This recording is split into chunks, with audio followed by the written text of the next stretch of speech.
ও হ্যাঁ, আমাদের আরেকটা প্রশ্ন ছিল যেটা আমাদের এখানে উল্লেখ নাই, ইসুন টিভি 2 এর ভাইয়েরা উল্লেখ করেন নাই। তো এখানে আমার এক বন্ধু আহলে হাদিস লামাজাবি, সে আমাকে বলছিল যে তাদের শায়েখরা বলেছে ইসরায়েলি পণ্য খাওয়া যাবে। যেহেতু এখানে একটা সমস্যা আছে, ওনাদের নাম নিয়ে যেহেতু ফেলেছি সেহেতু বলে ফেলি।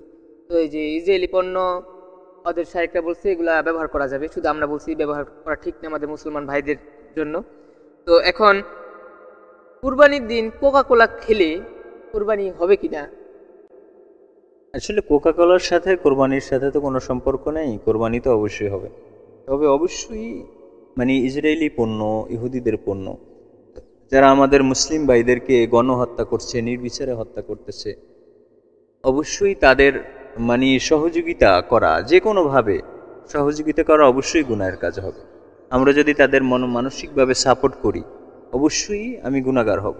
কারণ নবীজি সাল্লাল্লাহু আলাইহি সাল্লাম বলেছেন, কোনো অপরাধ যদি তোমরা দেখো, তোমাদের যদি শক্তি থাকে হাত দ্বারা সেটাকে প্রতিহত করো। যদি হাতের ধারার শক্তি না থাকে তবে তোমার মুখ দ্বারা বলো, মুখের দ্বারা প্রতিবাদ করো।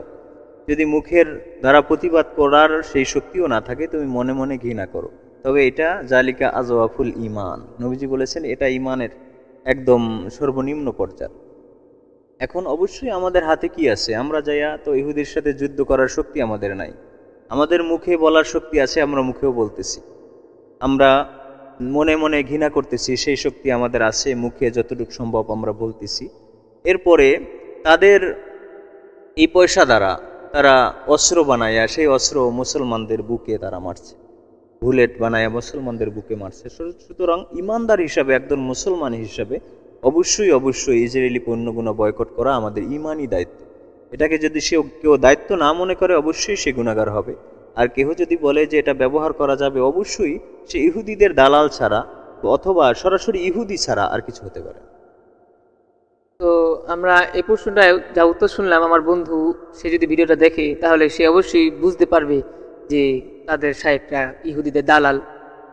আর বেশি কিছু করে বলে নাই।